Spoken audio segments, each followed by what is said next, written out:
The season 1 finale left out this scene, and I'm honestly baffled as to why, because it's no exaggeration to say that this is perhaps the most important manga panel you will ever read, assuming you apply it in the way I'm about to explain. In chapter 111, Ego introduces us and the remaining players to the following diagram, showing 3 different zones: boredom, anxiety, and flow.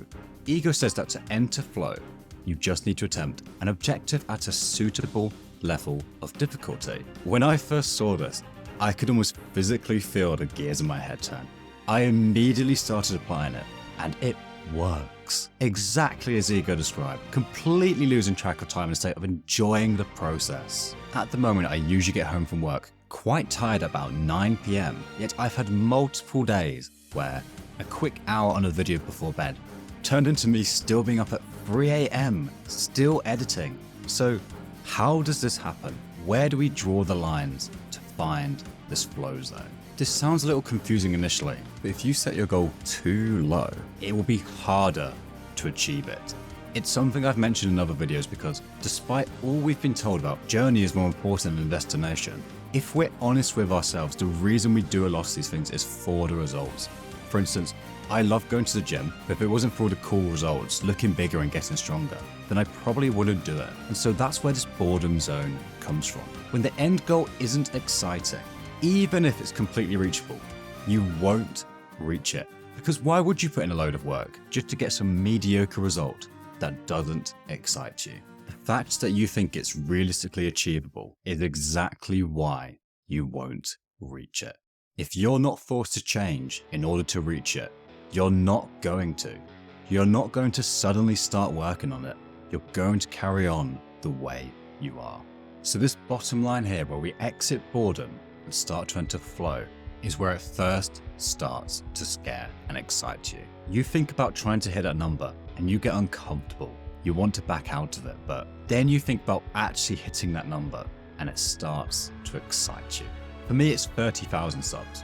The thought of having to get almost 3,000 subs every month for the rest of the year is scary. But the thought of looking at my channel late December and seeing 30,000 subscribers gets me seriously pumped up. Of course, we can take this too far and set a goal that's just so silly and unrealistic that it no longer has that motivational pull to it. So if I use this channel as an example, a goal of 500,000 subs by the end of the year has no motivational pull at me because it's just stupidly high. That's where this anxiety zone comes from. Before I explain exactly where to draw the line, it's really interesting that Ego mentions the constant stream of information and entertainment that we have nowadays. Besides the obvious distraction it presents, there's a more important problem which you probably haven't realized applies to you. As Ego says, it's very easy to become immersed in your phone. And I'm not just talking about mindless scrolling. I'm talking about taking in information on that goal you're aiming for. For example, you want to go to the gym. Now, of course, you can apply what I'm saying to things which aren't the gym as well, but the gym's always a great example. Now, the act of simply going to the gym isn't actually difficult. You just walk or drive to the nearest one. So that goal should be in the boredom zone, but it's actually likely up here in the anxiety zone for you.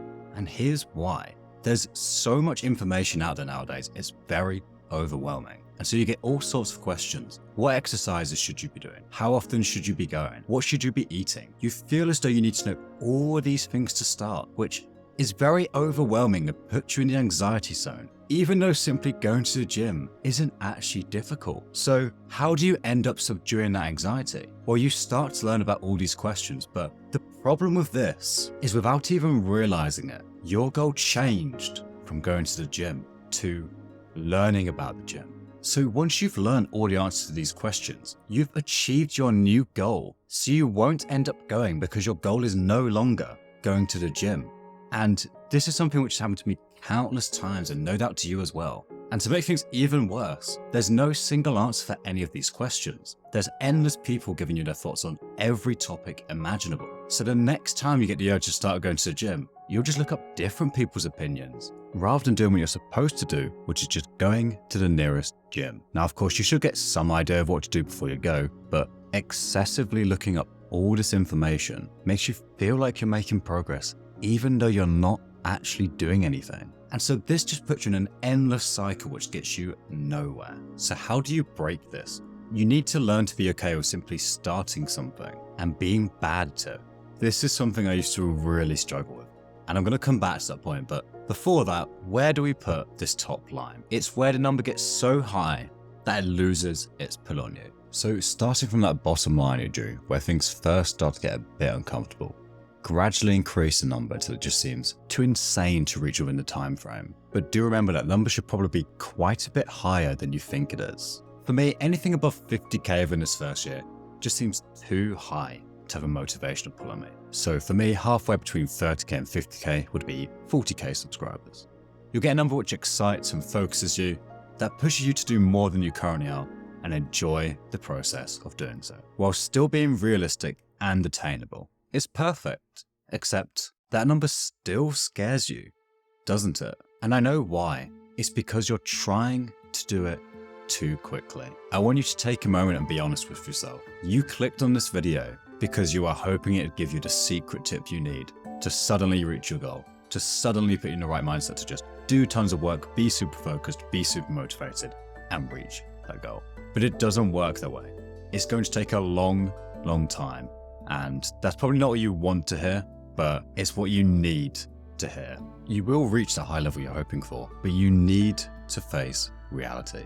Accept it's going to take a long time and be willing to start at the bottom, because until you're willing to do so, you'll be stuck where you are because there's no other place to start. Even the egoists of Blue Lock are willing to admit their shortcomings. But to wrap things up, take some time to think about where these lines are likely to be drawn. Now, of course, as circumstances change, these lines will likely change as well, but don't be changing it every couple of weeks.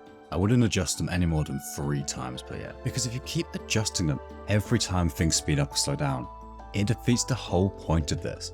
You won't rise to the challenge if you know you're just going to drop the number anyway. So keep it to 3 changes a year maximum. And to finish off this video, if you're really struggling to start something, you're probably aiming too low.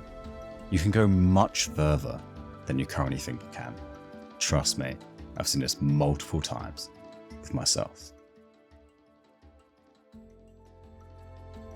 Cheers for watching. If you enjoyed this video, check out my other Blue Lock content because I know you'll love that too. Obviously, this was a very different style to my usual work, so let me know what you thought of it. I know a lot of you guys have been waiting for a video on Nagi, and that is coming. I've just got something else I need to make first. Come join us on Discord in the meantime, and I'll see you in a couple of weeks for the next one.